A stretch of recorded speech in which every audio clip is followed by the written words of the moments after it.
Welcome to Sunlife solar technical talk. आज की इस वीडियो के अंदर हम देखने जा रहे हैं SL प्लस मॉडल्स की BMS कम्युनिकेशन के बारे में। सबसे पहले मैं आपको ये बताता चलूं कि BMS कॉन्फ़िगरेशन का फायदा क्या होता है। जब भी आप अपने इन्वर्टर के साथ लिथियम बैटरी यूज करते हैं तो उसके लिए आपके इन्वर्टर और बैटरी के दरमियान कम्युनिकेशन का होना जरूरी होता है। अदरवाइज आपकी बैटरी जो है बहुत ज्यादा ओवरचार्ज या डिस्चार्ज हो जाती है, या फिर आपके सारे के सारे पैरामीटर जो है वो आपके इन्वर्टर के ऊपर प्रॉपर दिखाई नहीं देते। इन सारे मसलों से बचने के लिए जिस तरीके का इस्तेमाल किया जाता है उसको हम कहते हैं BMS कॉन्फ़िगरेशन। BMS कॉन्फ़िगरेशन करने के लिए आपने दो स्टेप का ख्याल रखना होता है। सबसे पहले स्टेप के अंदर आपने अपने इन्वर्टर और बैटरी के दरमियान फिजिकल कनेक्शन करना होता है। फिजिकल कनेक्शन करने के लिए आपके इन्वर्टर और बैटरी के दरमियान एक वायर यूज होती है जिसको हम BMS वायर कहते हैं। ये जो वायर होती है इसकी दोनों साइड पे RJ45 कनेक्टर लगे होते हैं। इस वक्त जो बैटरी हम यूज कर रहे हैं वो है सनलाइफ का SL48100M मॉडल। ये पाइलेंटेक बैटरी है और इसके साथ जो वायर है वो बिल्ट इन इसके बॉक्स के साथ आती है। वायर की एक साइड पे आपको इन्वर्टर लिखा हुआ दिखाई देगा और दूसरी साइड पे आपको बैटरी दिखाई देगा। आपने जब भी वायर का कनेक्शन करना है तो आपने मेक श्योर करना है कि जिस साइड बैटरी लिखा हुआ है उसको आपने बैटरी के अंदर RS485 पोर्ट के ऊपर अटैच करना है।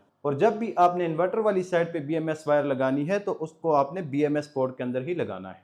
इसके अलावा आपने लिथियम बैटरी की साइड पे एक और चीज़ का ख्याल रखना है, वो है ADS स्विच। वो सारे के सारे ऑफ कंडीशन में होने चाहिए। इन केस आपके पास वायर कहीं गुम हो जाती है तो आपको मैं इसकी पिन कॉन्फ़िगरेशन यहाँ पे समझा देता हूँ। आप कहीं से भी ये वायर जो है खुद भी तैयार कर सकते हैं। पिन कॉन्फ़िगरेशन करने के लिए आपने मेक श्योर करना है कि बैटरी की 1 नंबर पिन आपके इन्वर्टर वाली साइड की 3 नंबर पिन के साथ अटैच होनी चाहिए। सिमिलरली बैटरी की 2 नंबर पिन आपके इन्वर्टर वाली साइड पे 5 नंबर पिन के साथ अटैच होनी चाहिए।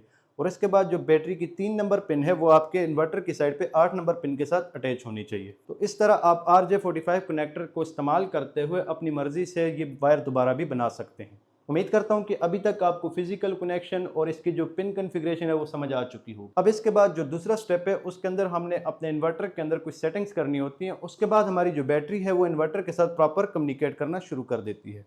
इस वक्त अगर आप देखें आपको इस स्क्रीन के ऊपर जो बैटरी टाइप सिलेक्टेड नजर आ रही है वो है AGM। और यहाँ पे अगर आप गौर करें तो आपके पास जो बैटरी का आइकन है वो स्टेबल है और दूसरा आपको यहाँ पे बैटरी की जो परसेंटेज है वो 100% शो हो रही है। तो अब इस इन्वर्टर और लिथियम बैटरी की आपस में कम्युनिकेशन करवाने के लिए इस इन्वर्टर के अंदर हम सेटिंग करेंगे। उसके लिए हम सबसे पहले इंटर के बटन को प्रेस करेंगे, बाद हम डाउन एरो की मदद से 5 नंबर सेटिंग के ऊपर जाएंगे। जैसा कि इस वक्त आप देख सकते हैं कि मेरे पास जो बैटरी टाइप सिलेक्ट है वो है AGM। इसको मैंने चेंज करके पाइलन के ऊपर सेलेक्ट करना है। उसके लिए मैं इंटर के बटन को प्रेस करूंगा। जैसे ही मैंने इंटर का बटन प्रेस किया तो अब आप देख सकते हैं कि बैटरी टाइप की ऑप्शन ब्लिंक कर रही है, यानी इसका मतलब यह है कि यहां से अब मैं बैटरी टाइप को चेंज कर सकता हूं। इसके बाद हम डाउन एरो की मदद से अपनी जो बैटरी टाइप है उसको AGM से चेंज करके पाइलन के ऊपर ले जाएंगे और उसके बाद हम इंटर के बटन को प्रेस करेंगे। इसके बाद हम एस्केप के बटन को प्रेस करेंगे। जैसे ही मैंने एस्केप का बटन प्रेस किया अब हमारे पास जो बैटरी परसेंटेज है वो 50% शो कर रही है, यानी हमारी बैटरी जो है वो 25% से लेकर 50% के दरमियान है। तो यहाँ पे एक चीज मैं क्लियर करता जाऊं कि ये जो इन्वर्टर है ये 4 साइकिल्स के अंदर आपकी बैटरी की परसेंटेज को शो करते हैं। यानी अगर आपकी बैटरी 25% से कम है तो आपको 1 साइकिल नजर आएगा। अगर आपकी बैटरी 25% से ज्यादा है और 50% से कम है तो आपको 2 साइकिल नजर आएंगे। और अगर आपकी बैटरी 50% से ज्यादा है और 75% से कम है तो आपको 3 साइकिल नजर आएंगे। सिमिलरली अगर आपकी बैटरी 75% से ज्यादा चार्ज है तो आपके पास 4 के 4 साइकिल नजर आएंगे। इसके अलावा अगर आप मजीद इंडिकेशन चेक करें